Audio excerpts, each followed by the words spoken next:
Mes chers compatriotes, le 31 juillet dernier, le peuple sénégalais a démontré, une fois de plus, que notre pays demeure ancré dans les valeurs de la démocratie.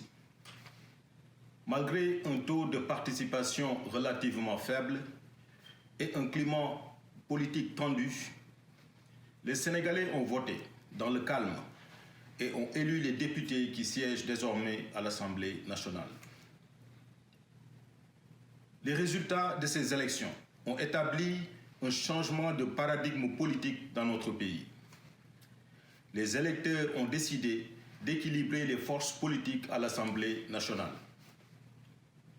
C'est en effet la première fois dans notre histoire qu'un parti ou une coalition de partis politiques au pouvoir ne remporte pas la majorité absolue à l'issue d'une élection législative.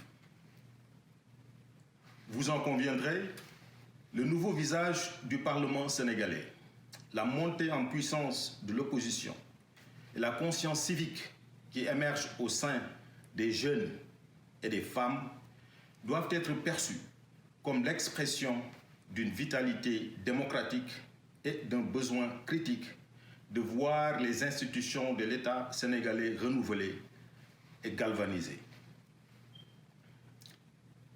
Je prends note à cet égard des récentes mesures annoncées par le gouvernement, y compris les mesures d'amnistie, qui devraient contribuer à l'apaisement du climat sociopolitique actuel.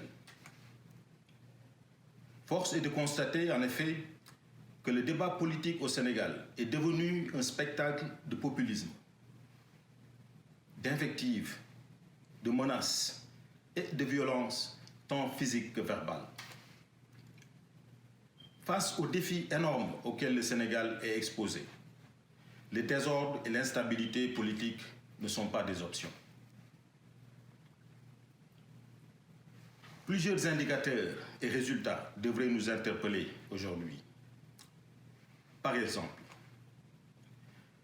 dans le dernier rapport sur l'indice de développement humain publié par le PNUD, notre pays est classé à la 170e place sur les 190 pays cités dans les catégories des pays de développement humain faible.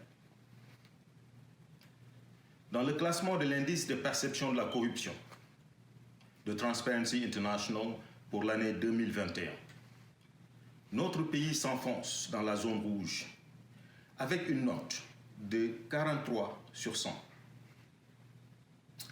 Au 1er janvier 2022, 37,8% de la population du Sénégal vivait en dessous du seuil de pauvreté, avec moins de 150 francs par jour par individu. À présent que les élections législatives sont derrière nous, faisons donc taire les querelles partisanes pour nous concentrer sur ces priorités et construire un avenir meilleur, un Sénégal pour tous. Mes chers compatriotes, notre pays est sur le point de devenir un pays producteur d'hydrocarbures.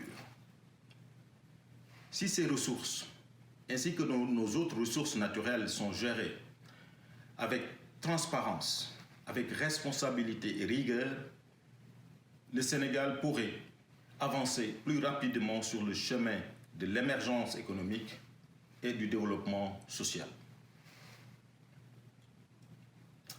Nous espérons à cet égard que l'expression désormais plurielle des opinions à l'hémicycle permettra de renforcer le cadre législatif requis pour une gestion transparente du pétrole et du gaz. Mes chers compatriotes, nous sommes aujourd'hui à une période critique de notre histoire.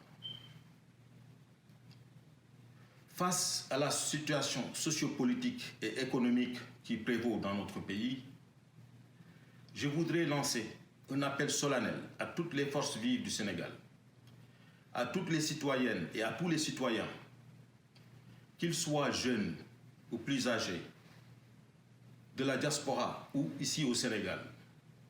Notre patrie a besoin de notre engagement. Le moment est venu de nous mobiliser pour exiger la moralisation de la vie politique, le renforcement de la bonne gouvernance et la fin des discours populistes qui nous divisent.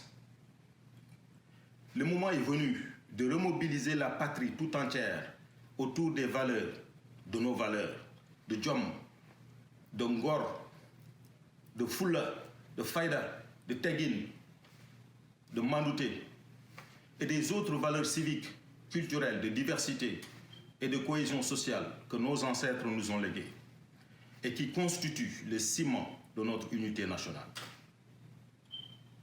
Pour ma part, je voudrais vous assurer de ma disponibilité et de ma détermination à contribuer activement à l'édification de cette grande œuvre citoyenne et patriotique qu'est un Sénégal pour tous.